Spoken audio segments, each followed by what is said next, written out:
Bo Nix and the Denver Broncos are doing exactly what the NFL feared in terms of the development process is miles ahead of where people thought it would be coming out of the NFL draft.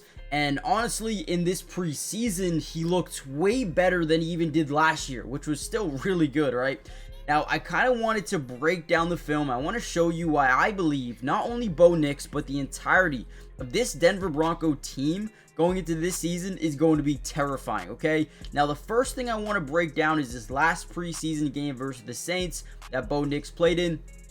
This is, again, really good stuff. So, first thing that we notice here, guys, the fact that we have two safeties, okay? So, you have two safeties over the top, which is the first thing that quarterbacks always look at. However, off the snap, we also see press man coverage here, a little bit more off coverage here. But off the snap, you're going to see something, right? And boom, sees the snap, gets the snap, and we get a blitz from the nickel. Okay, now usually you throw to the blitzing side because over here they've got a bunch of guys, 1, 2, 3, 4 versus maybe 3. So they just have the numbers here. But since they're blitzing this guy, now you have one-on-one and one-on-one here with no safety up over the top now because you used a blitzer.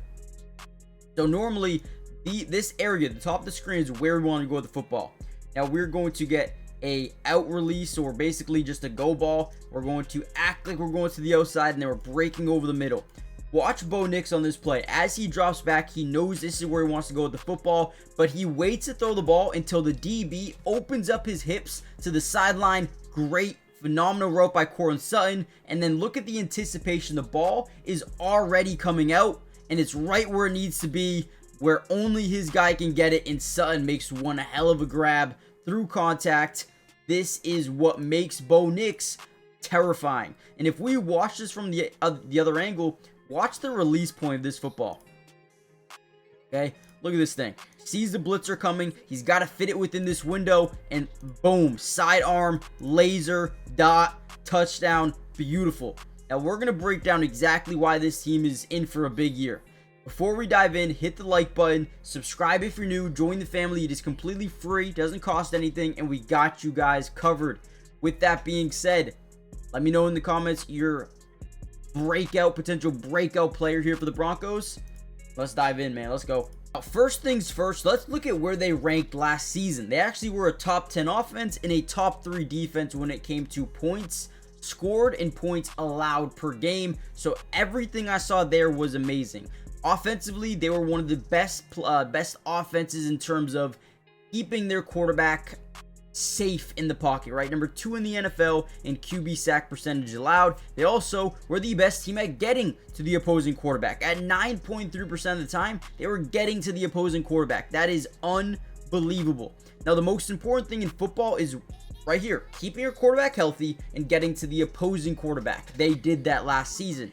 The one area of their game that I didn't love was the running game. Now, they ranked 20th in the NFL in yards per rush, 24th in the NFL in yards or touchdowns per game, rushing touchdowns per game, and 17th when it came to rushing yards per game.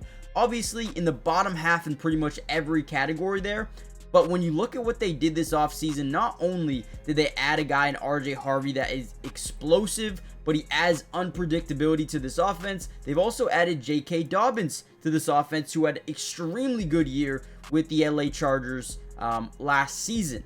This offense should be a lot more dynamic and a lot more versatile. I didn't like them trading Devon Vele because he was such a reliable run blocker. However, adding Pat Bryant to the starting lineup, which I know is not for sure, he might be a starter for them. He is a guy that I am obsessed with in terms of overall potential alongside Courtland Sutton. I think the offense is definitely going to be a better run offense and have more unpredictability going into the season. The NFL season is officially back, guys, and with that being said, I have sponsored or teamed up with Sleeper, and I'm having so much fun. We've only been through preseason, but tomorrow the season starts. Philadelphia, Dallas, and I cannot wait. Now, if you use my promo code on Sleeper, which is Maddie, you're going to see it right here, right? 100% match. Now, what does that mean? If you put in $100, they're going to give you $100 free. It's up to $100. So if you put in 50, they'll give you 50. 20, they'll give you 20. up to $100. Go claim that free money to use on Sleeper. And with that being said, I kind of wanted to give you my pick for tomorrow. Now, one pick for tomorrow. I'm going to start with Saquon Barkley over 82 rushing yards. Last season, the Cowboys were dead last in stopping the run. They were terrible. Now, yes, they did add Kenny Clark to the interior of the defensive line. I think it will be a little bit better. But I'm also going to throw a wide receiver in DK Metcalf over 56.5 receiving yards. Now, if you wanted to just do these two, right, you could put in $10 and that would win you 30. Just feel like that's a great safe play. Let me know what you guys decide to do with this week's games, if anything. And again, use my promo code Maddie and you'll get up to $100 match on your first time deposit. Honestly, guys, if you haven't done so yet, I don't know what you're waiting for. Go check it out. Again, link will be in the description. And with that being said, let's dive back into the video. Another example of that, the unpredictability, is coming out here in 21 personnel, 2 running backs, 1 tight end in the field, right? But what they're going to run is a little bit of a play fake. They're going to send a shallow cross over the middle from the tight end. We're also going to get more of a deeper cross there, and we're going to get an inside release corner route, which is, again, perfect by Courtland Sutton. And off this play action, we're going to see this deep safety over commit down on the crosser over the middle of the field, right? So this ends up becoming just that perfect play, trying to establish the run, get these second level defenders to bite down just a little bit. Boom, right? You see 28 bite down a little bit. He bites down the run. He bites down the run. Get this crosser. Right now we're crossing face with our tight end, getting behind the second level with this wide receiver, forcing this guy to bite down. All right, and then we just have this one-on-one here with Courtland Sutton.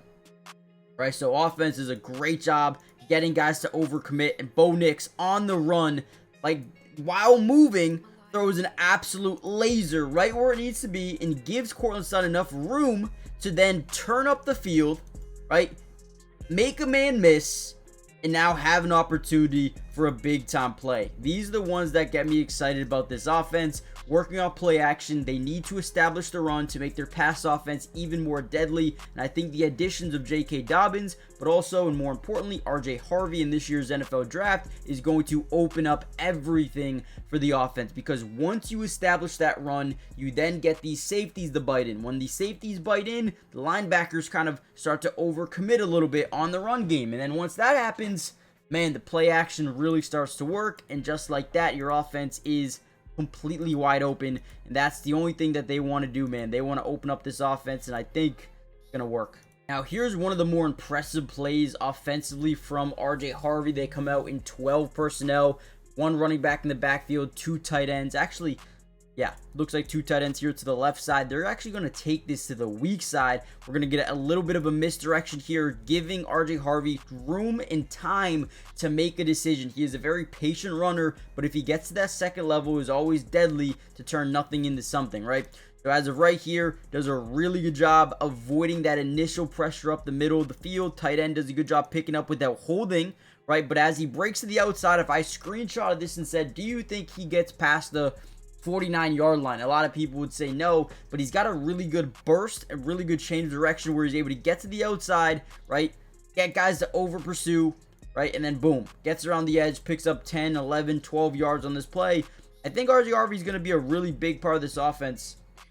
And not a lot of people are really saying it, man. I'm seeing all these running backs being listed as 3 and 4 on the depth chart. Like, I'm pretty sure the Patriots have Travion at 3 or something like that. And, you know, even though RJ Harvey's not the starting running back, he's going to get a lot of reps with this football team. And again, people need to realize that. Just like Jacory Krosky-Merritt, he's listed as the 4th running back on the depth chart. He's going to play. So I'm excited about this offense, man. I truly am. All right. This is the last one we'll really show you again. I feel like the chemistry that Bo Nix has built over the past season with Courtland Sutton has really come a far way. And here's another throw that kind of showcases that immediately. We got press man coverage to the bottom side. No, this is going to be a little bit tougher to see because they don't do a great job showing it on the all-22. They're also showing a bunch of pressure. So if the pressure is real, we're probably going to get this ball out early, but we got to be wary of these deep safeties, okay? So as this play breaks down, we are going to see Bo Nix drop back in the pocket. Looks right. He sees that they are sending indeed about 5 players here. So we don't want to hold on to the ball too long. We see this one-on-one matchup. We also see the DB's back is turned away from the quarterback, which means he doesn't know when, if, or where the ball is coming at all, right? So Bo Nix throws this back shoulder where only his receiver can get it if he turns around. He does. He gets it, and they pick up a nice 15-yard play. Again, the offense is a lot better, in my opinion, on paper, and I think when you break down the film, I think they're going to be a lot better, man. But we won't know until the season kicks off this weekend. Hit the like button, subscribe, join the family, turn on post notifications if you want more Broncos updates throughout the year. With that being said, I'll see you guys next one, man. Hopefully the next Broncos video is actually a game video. I cannot wait.